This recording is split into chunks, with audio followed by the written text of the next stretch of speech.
We're so happy to have Noah Harpster, an alum from UCSB, come home to show his wonderful movie, A Beautiful Day in the Neighborhood, a movie for all of us who grew up in Mr. Rogers. And I see some new Mr. Rogers fans in our audience, youngers. So Mr. Rogers was a show where a man talked in a very common demeanor and helped children deal with their feelings in a healthy way. Now, a man that speaks fluent toddler is not the first protagonist one would think would make for a movie.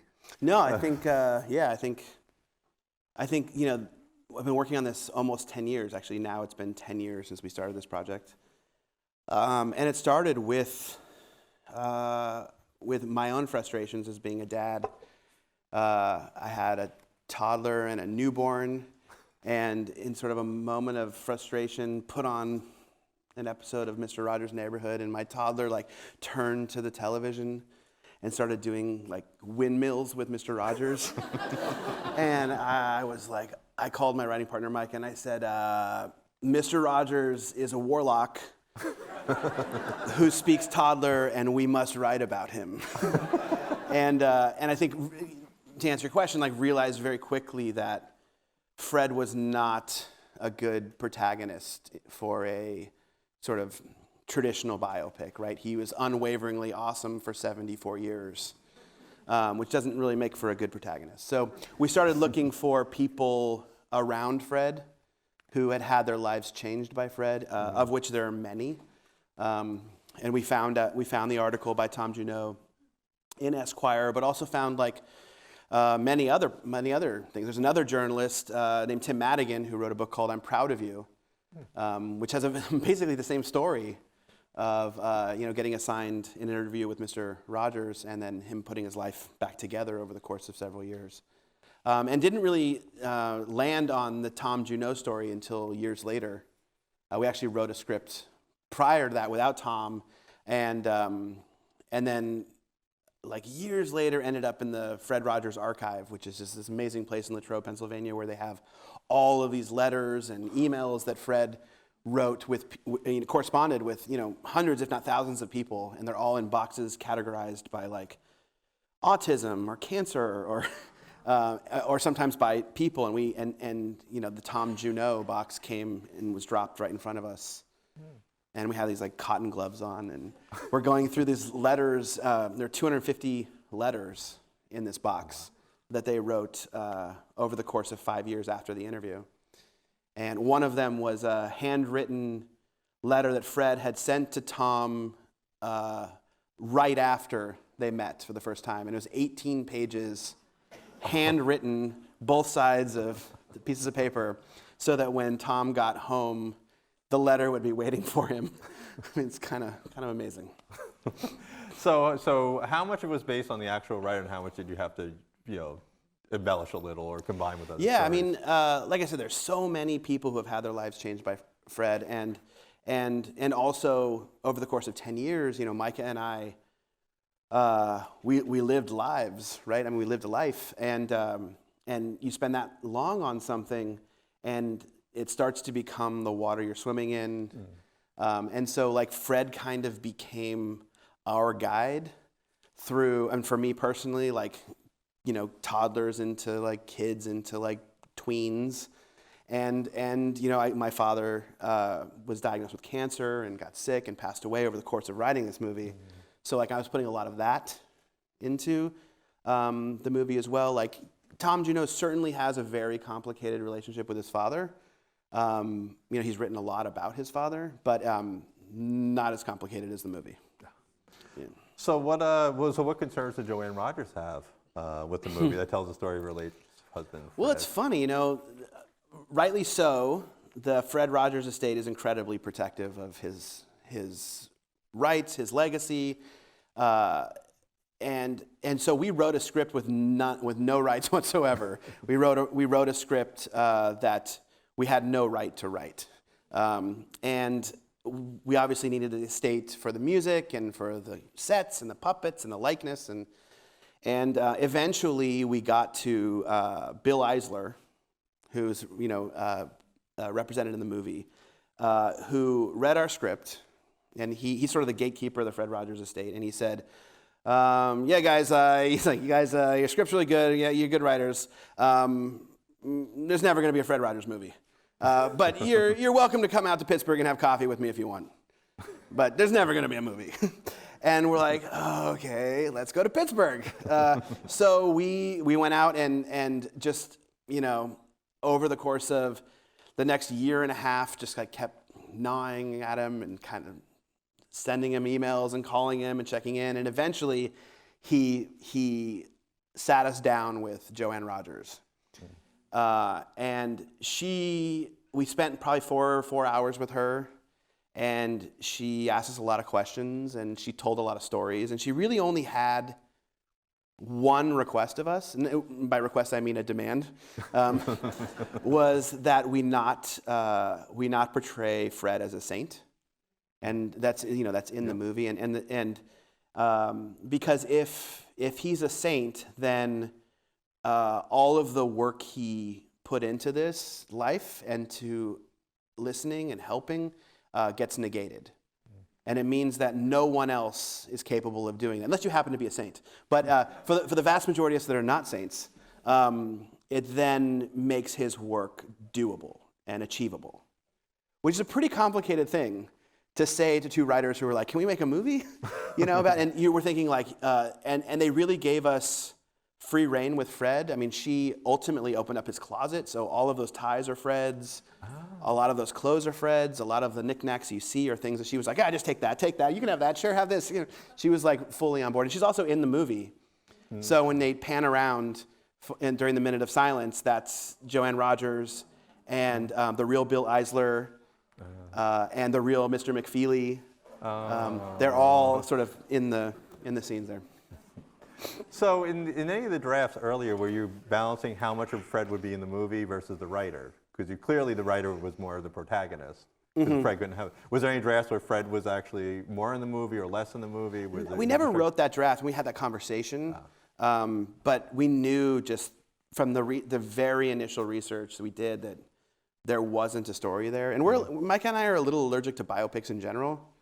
There's not things we necessarily, like the soup to nuts, biopic is just not our taste. So we knew that we were going to try to want to do something different. Though I should say, like, the first time we pitched this, we were just trying to get the story, like just like what happens to the journalist and what's the beginning, the middle, and the end.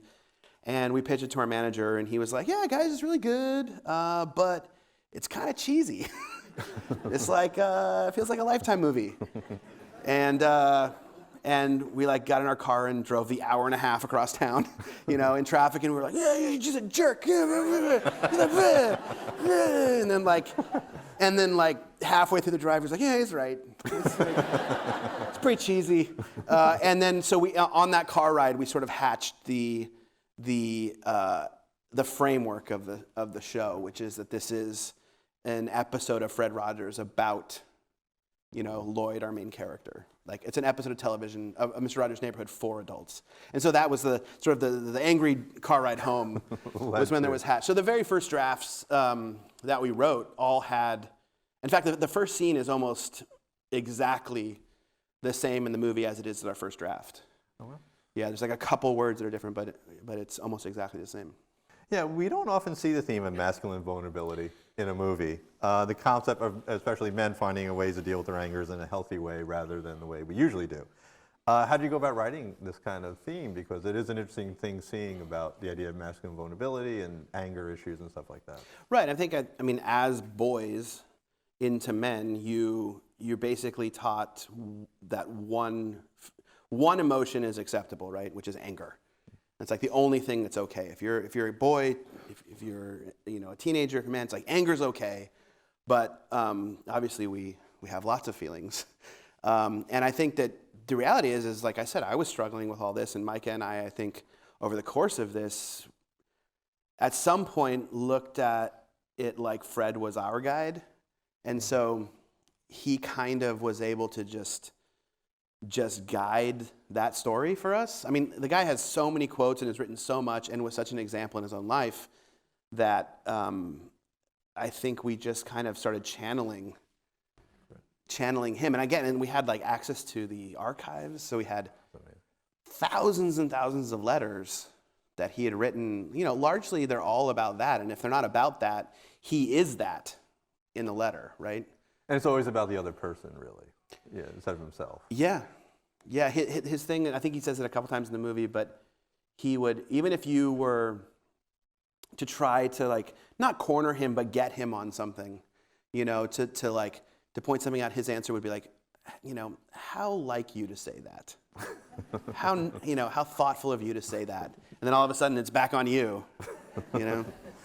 which Tom Hanks has been doing on the press circuit. So any questions that he doesn't really want to answer, he just is like, that's a really good question. What do you think? It's like he started using it in his bit. It's good. Mira Hella, director, who directed Diary of a Teenage Girl, Can You Ever Forgive Me? Into Transparent. Yep, we met her on Transparent originally. Yeah. Terrific director, should have been nominated twice before, and should be nominated on Monday.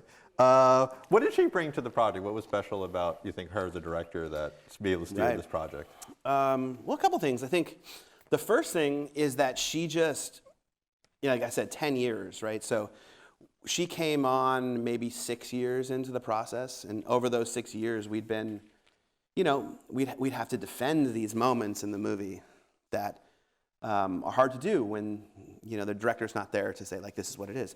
And that's the opening sequence, the general frame, the minute of silence, and the ending, which is sort of an ambiguous-ish ending. And the first thing that she did when she came in, she was like, that conversation's over, those things are staying next. And so that was yes. And then I think, she's a mother, and she's a fairly new mother, and I think that she brought a grounded reality into what parenthood feels like.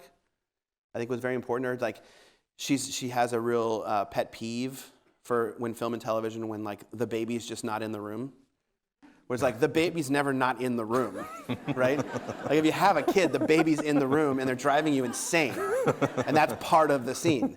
And so she just that kind of specificity. And one of my favorite scenes in the movie is something that she really sort of pushed for, which is the scene when Lloyd sings to Gavin in the middle of the night, and just sort of that kind of connection. And that was very much the thing that she was sort of latching onto. One of the things to me was the opening scene at the wedding. You set a tone because it gets a little dark. The drunk father ruining the wedding, the Lloyd's anger ruining the wedding. How did you go about writing that scene, and how dark did you want to go there? Because you could have softballed that a little. Yeah, I think, hopefully the moment when the freeze frame is on his bloody nose is a little bit of a softening. It's a little bit of a warning that something's coming. But again, I think it has to be real. And I think that if for example, if that moment isn't earned or isn't real to Lloyd, or to you in the audience, then kind of the rest of the movie doesn't hold up. Because that's the moment that starts his journey. Really, cracking open. And actually, in original scripts, we had an actual crack that was haunting him. So he would be lying in bed and he'd see a crack in the ceiling, and then after he gets in the fight, the crack is following him down, the hallway, and Mari was like, I don't need that.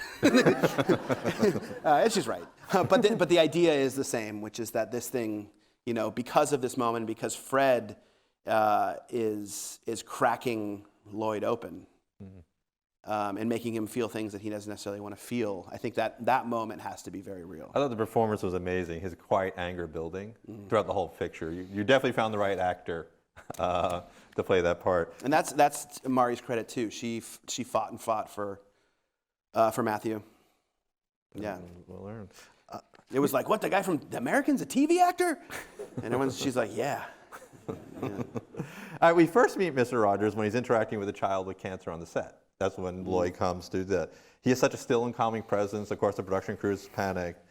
What was about that what was that about the scene, why you want to introduce that scene to the Lloyd and to the audience as kind of the way into Fred's world? Right, well, I think there's a couple things. There's one, that's the truth that happened every day, multiple times a day. And it was incredibly frustrating to work for Fred because that was his priority. And they were like, we have a TV show to make today. You know, like have it just like they have a day they have to hit, just like every other TV show. But he would stop and have visitors, and he would really like interact on an intimate level with really anyone he encountered. Bill Eisner says getting him across the room is the hardest thing, because he would stop with every single person and have like a real interaction. And Bill's like, we're gonna miss the plane. But I think also, it's important to know that well, I think it's important because Matthew in that moment, Lloyd, is cynical, right? And I think we, as an audience, are cynical when we start this movie. This guy can't be this good. There's got to be some other thing. And Micah and I certainly were cynical when we started, which is like, we're going to find something. There must be something, and then the whole thing's going to fall apart. And the reality is that Fred was wildly consistent, and that it doesn't fall apart, and that it's rock solid. And I think in that moment, the real moment for me is not that he's doing this thing, which is amazing, but that Lloyd is going like, this is bullshit, right? Like every day, it's like a Make-A-Wish thing, right? Like it's that cynicism that I think we have to establish early on so that we can chip away at it over the course of the movie. I just love the moment where the kid, is, banging the sword, but Mr. Rogers reached him. Yeah. That hug was that was the most moving thing for me, because that kid, what the kid's going through was horrible. And just by and that's actually from Tom's article. If you haven't read Tom Junot's article in Esquire, he's a wonderful writer, and you should see it. But that is part of it, that he said, that you must be really strong on the inside too. And the kid just like melted. And Tom Junot's like, oh my God, what am I in for? It was interesting when Meryl shot, like the Mr. Rogers and Lloyd's interaction is shot with real close-up and kind of like it's constantly zooming in on Matthew Rhys, especially when he's getting more angry. The worst nightmare for a man who doesn't want to confront his feelings, that kind of intimacy. How did you think Meryl's directing captured those moments for you, the emotional moments of especially when he was resisting Mr. Rogers? Yeah, I think that's Mari's superpower as a director, is to be in cahoots with an actor. Like she is an actor. She thinks like an actor, and I think she just like narrows in on that moment and that emotion and isolates it. And Jodie Lee Lipes, who's the DP, who's brilliant. I think those moments are really special for me, because you feel the camera coming as as his feelings are coming out, and Fred's coming in. It's like that's. And the best example for me was the puppet scene, where Lloyd did not want to talk to the puppet. Right. Like he knew what it really meant, and it was so beautifully played. The way Tom just made it seem like, I'm so sad I couldn't help my friend, not that he was mad that Lloyd was mad at him. Right. He says, "Oh mercy." So was that scene always? Was that always one of your heartbeats? Yeah, I think that's probably my favorite scene in the whole movie, and we a little bit stole that story.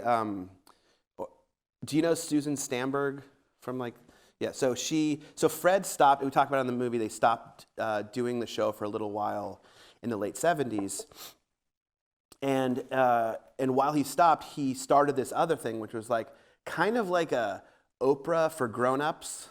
It was like a talk show about divorce and intimacy issues and parenting, but it was for adults. And he wanted Susan Stamberg, who is famous for being on the radio, to host it. And so he reached out to her and basically asked her to host this show, and she politely declined. She was like, "I'm a radio person. I don't think I'd ever be able to be on television. I'm nervous even thinking about it." And she got home one day, weeks later, to an answering machine message, and she hit play, and it was like, "Hello, Susan. This is Daniel Tiger. I've heard you're scared of being on television." And he basically, via the phone, as Daniel Striped Tiger, convinced her to be the host of this show. And she did it. She went on and she hosted whatever 2 seasons of it. But so we just took kind of that moment and put it into that scene. But it really did show, because I mean, obviously Lloyd was not ready to confront any of those emotions, so it was a perfect moment for him. Yeah. Also, it's ridiculous, right? It's like it is a puppet in a grown man's hand, and at some point you're just like, this is I can't do my job if I'm going to talk to, you know. Yeah. One of the other more darker scenes is when Lloyd abandons his family in the hospital. So in that whole sequence, which it leads to, we'll talk about the hallucination sequence, but what was that process? Again, did you really want to go that far? Yeah, it's tricky. Like definitely we wanted him to abandon the family, and the way we'd written it originally, he was sort of being haunted by Fred before that. So he was having hallucinations of the trolley going by and these moments so he was not fully in his right mind when he left. And I think Mari made the decision to have it be more in his right mind and more, or at least more of a conscious decision to do that, which makes it much darker. And yeah, I mean, it's harder to come back from that, you know. But I think that when a lot of the effort in the rewrite went into the scene when he comes back and confronts, you know, Andrea, and she says, you know, just because I know what you're trying to apologize, but it doesn't mean it's going to be easy. And that scene had to be very real and very earned for us to even have the rest of the movie. So it was more in the setup. The scene itself you thought would work, but you had to earn it to that point. Yeah, well, it made it, like you said, much darker and much like you left me and a baby, you know, and you don't just get to float back in and act like everything's okay, you know, which, like I said, might be a different kind of movie. I mean, I love the scene where he's addressing the rabbit suit in Mr. Rogers' neighborhood. What was it? So what was the narrative storytelling decision to express the sequence? That was really the biggest fantasy sequence. Yeah. To save it for there. What was it? Yeah, I mean, there's little things that happen when he's sleeping earlier. He sort of has this invasion of his consciousness, and then, you know, he sees Fred walking by with the puppet, and I think that the idea is just that, you know, by the time it got there, he's having a full-on breakdown, a full-on emotional breakdown where he can't decipher, his own feelings and the feelings that Fred's making him, you know, confront, which it turns out are his own feelings, you know. All right, so we all going to talk about the big money scene, the restaurant scene. You broke a lot of rules. You have utter silence for a minute. Tom Hanks turns the audience, basically pulling the audience out of the movie, so they're all thinking about who made us who we are, which was a great Mr. Rogers movie. So what were the challenges with that? Was that how you envisioned the scene originally, or what were the decisions for that scene? Because that was in risky. the script from the get-go, and I think that we really wanted to challenge, in the same way Fred challenged his television neighbors, the kids who were watching.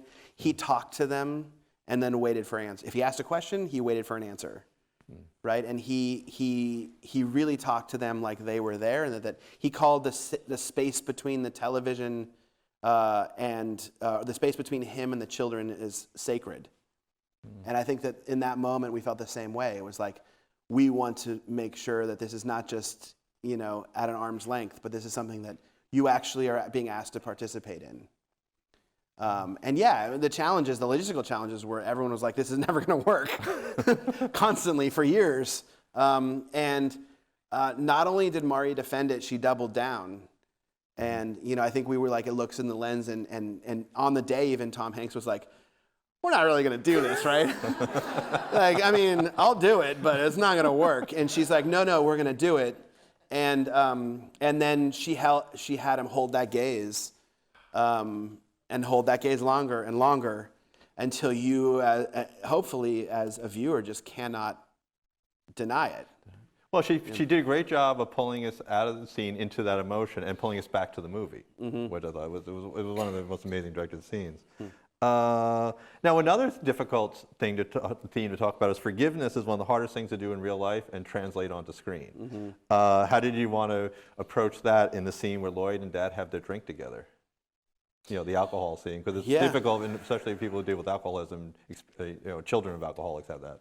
It's a very painful thing. Yeah, and it doesn't negate the pain that you feel, right? And it's something that I know, I had a complicated relationship with my father, nothing like that, but I had the gift of having several conversations with him right before he passed, where we got to talk about things that in 40 years we'd never talked about. And he said to me, like, almost to himself, he's like, you're doing all right, right? You're doing all right? And then he'd say, your sister's doing all right too, right? And so he was like checking off in his own mind, in his own spirit, the things that he needed to do before he could go. And I think that in a big way, that's what that scene is. Whether Lloyd accepts it or not, Jerry has to say the thing. And I think Lloyd accepts it. It doesn't mean that the pain goes away.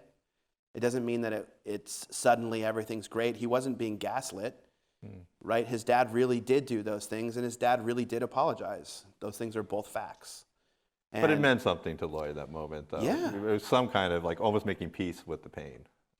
Yeah, or just that acknowledging that it's there, even. I mean, I don't feel like Lloyd went on to have like a perfectly happy life from this moment. I think this is the thing that he's going to think about a lot. And then hopefully he went to therapy, and he talks about it, or at least he's talking about it with Andrea, But no, I think it's the beginning. It's one of those moments. All right, so what was your reaction to finding out that Chris Cooper was cast as Dad? I mean, I'm like such a huge Chris Cooper fan. I told you the story already, but so on the first day he was there, I went up to him and I was like, "Hello, Mr. Cooper. Like you're actually in one of my favorite movies ever, and like that movie really made me want to be an actor and in writing, and it was like a new way of telling stories."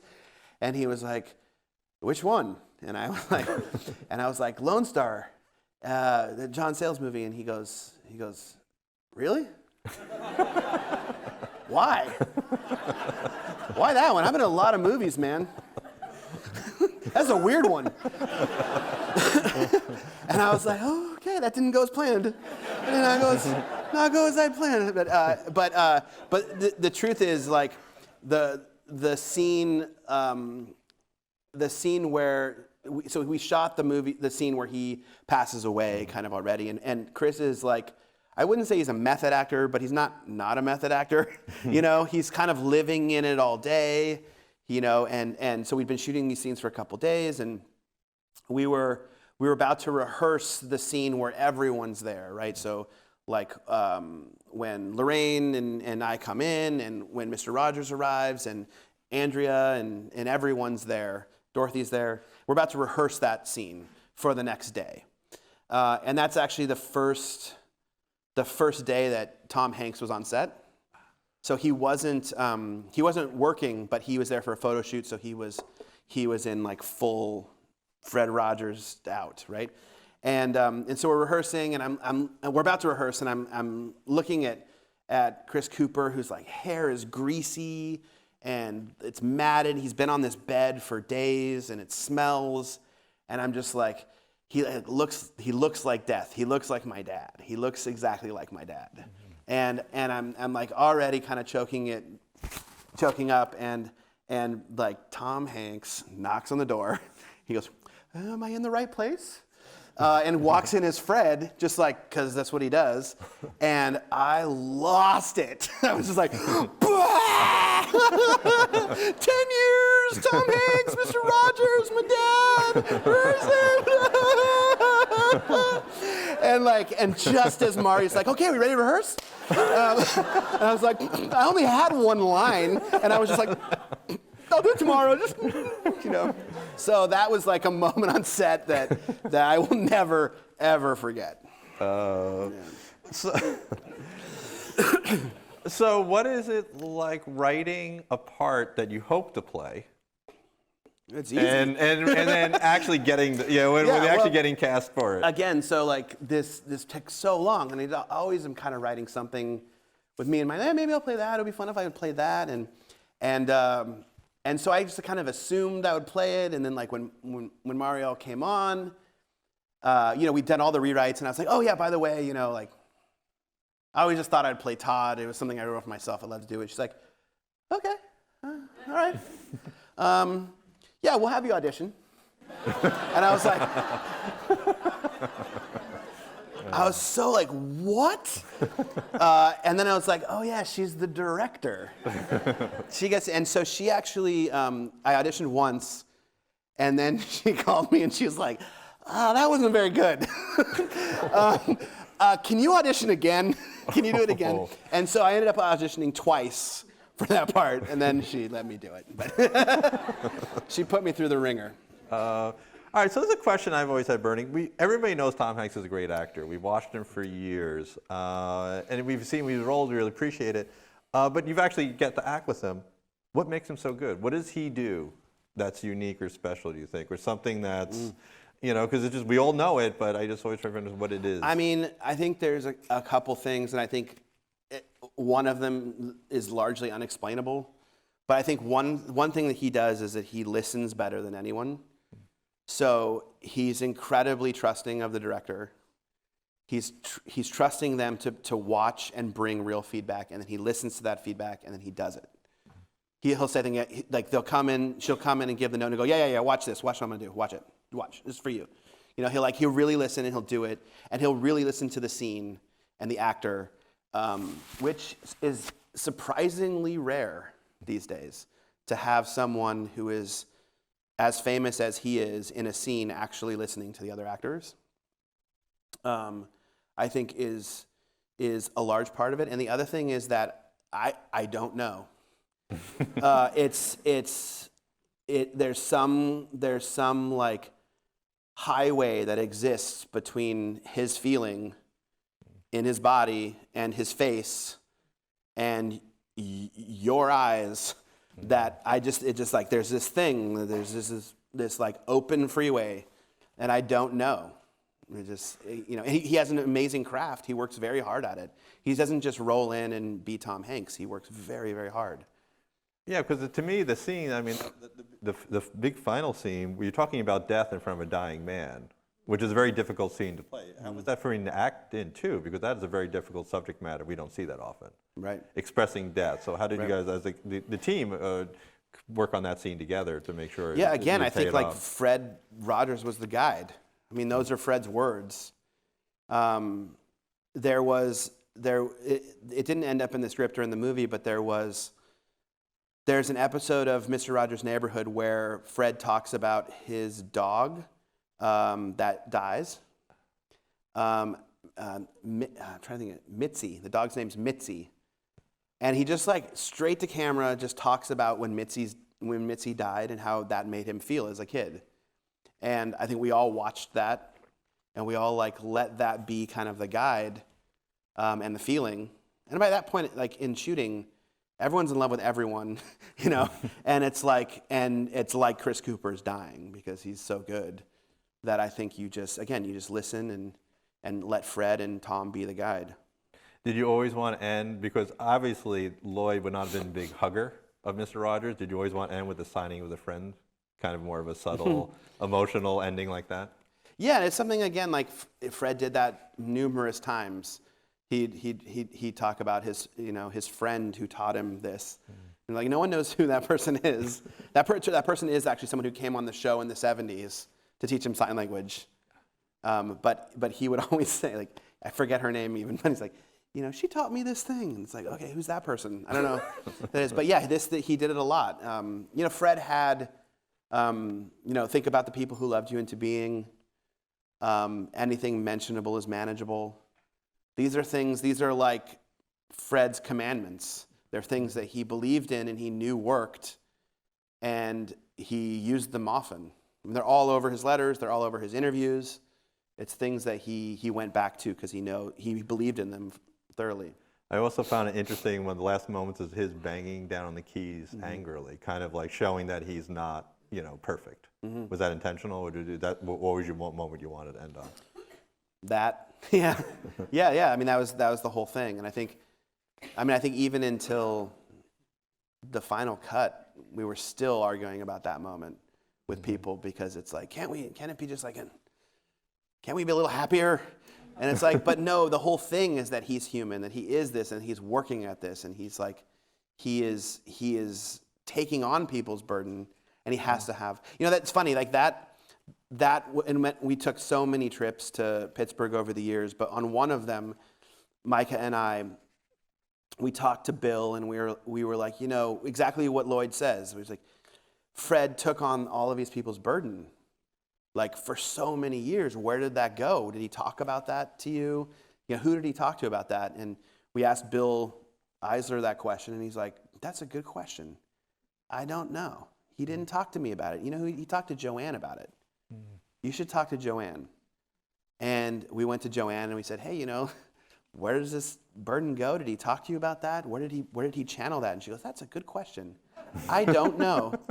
You should talk to Bill. He talked to Bill about that. And we were like, oh, okay. So, Fred died of stomach cancer, and I'm no doctor, but it's like to take that in, to take that energy in all the time and hold it, and to only be releasing it through the piano or swimming or, service, prayer. I don't know. Those were the things that he used, but I don't know if that was enough. We're going to open up the audience. I'll get your questions ready. We have one more question before we do that. Let's go back in time. You were you here at UCSB, theater and dance, but you also started some of our film students, if I'm not mistaken, projects. How did that experience at UCSB lead you to where you are today?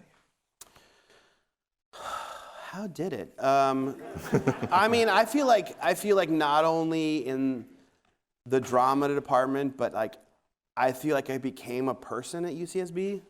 I feel like I still was like a glob of cells before I got here, and I think that when I got here and I started, having to interact with 20,000 other people, and have roommates and classmates, and the BFA program in the drama department is incredibly rigorous, and it's also competitive. They cut people every quarter. I think that I just kind of learned how to communicate in a group. I learned how to collaborate. I think also, and I think even just the social aspects of Santa Barbara, I think are incredibly important to the career I have. So much of what I'm doing now, whether it's writing or acting or directing or producing, is collaboration and listening and trying to find a common goal together. And I think I learned all those things here.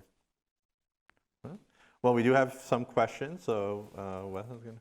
Since you had access to so many of Fred's accoutrements, were those the real puppets that you had in the film? They were not. The real puppets are in the Smithsonian, but they got to go and look at them and handle them and recreate them as close to as they could. Yeah. But again, a lot of the things, the ties, the shoes, all these things were actually Fred's. I am a film major here at UCSB, so thank you for, proving that we can. And one of my biggest questions was, especially when it comes to giving such an authentic version of Fred Rogers, how was it that you or the director were able to help Tom Hanks, not only stop being Tom Hanks, but fully step into the role as Fred Rogers? Yeah, it's a great question, and this is important to know if you're going to be a filmmaker. When someone like Tom Hanks takes this job, you don't know what they're going to do until they do it. So there's no auditioning Tom Hanks, right? In reality, Mari called Tom Hanks and said, "Do you want to do this?" He read the script. He said, "I do want to do it, but I'm not available for a year." And by that point, it had been so long, we're like, yes. Well, wait, who cares? And then he shows up, and everyone's like, what is Tom Hanks going to do? Is it going to be Forrest Gump? Is it going to be, what is it going to be? And no one really knew until you see what it is that he did, which is, I think, very grounded. It's not an impression, right? There are moments where he's capturing movements or inflections, but it's still Tom Hanks, but it's still Fred Rogers. And it doesn't really look all that much like him when you see the clip at the end. You're like, oh yeah, that's not, but somehow you hallucinate for the hour and a half and you think that he becomes Fred Rogers. And I think with someone like Tom Hanks, it's very easy because he listens, and Mari would guide him. She's saying, yeah, it's being a little too much like Tom. It's a little bit, it's like she would keep him in very much. And that's not always true when you have somebody as famous as him in your movie. A lot of times they're like, yeah, okay, cool. I'm going to do what I want to do. And that's not the case with him. So it was a pretty amazing partnership that Mari and Tom Hanks found. Hi, this might be a difficult question to go after, but as a writer, as an actor, how does acting inform your writing? How do you look at it? And do you look at scenes and say, this is how I'd like to perform it, or what's the influence? Kind of. Yeah. I just think, I think holistically, like, what is it I'd like to see? And then I kind of write acting. I just write, what does this person want? What are they trying to get? What's preventing them from getting it? And putting that sort of acting equation into like a broader question of what it is I like to see, which is really, I guess, a matter of taste, is kind of what Micah and I have made our writing career out of, to be honest. Hello, and thank you. Wonderful movie. I'm wondering, so we know that music is so important to Mr. Rogers and to the show and to communicating with kids. And the soundtrack throughout the movie that weren't Mr. Rogers songs, I think was really great, really impactful, really thoughtful. I'm wondering how those songs were chosen for the movie. Were they at all informed by artists that Mr. Rogers liked, or just what did that process look like? Yeah, I agree. I think the music's incredible. So there's the score, which was actually done by Nate Heller, who's Mari's brother. He has done all the music for all of her movies.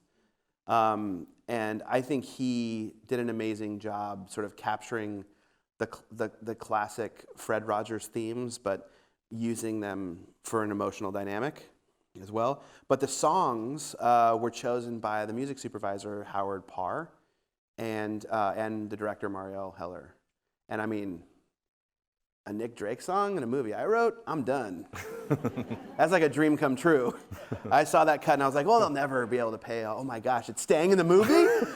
And the Tracy Chapman song too, I think, is really wonderful. Yeah, he's kind of, Mari calls Howard her secret weapon. We're going to end our show with a question for you. Okay. It's a new one, actually. We're at a college, so we want you to be professor for a moment. For all the aspiring production, screenwriting, and acting students, since you do so much, what movie would you assign them to study? Something to That's just super not fair. One movie? You can do, since you've done 3 roles, if you could do a couple of them. So. What comes to you first? I would say Being There.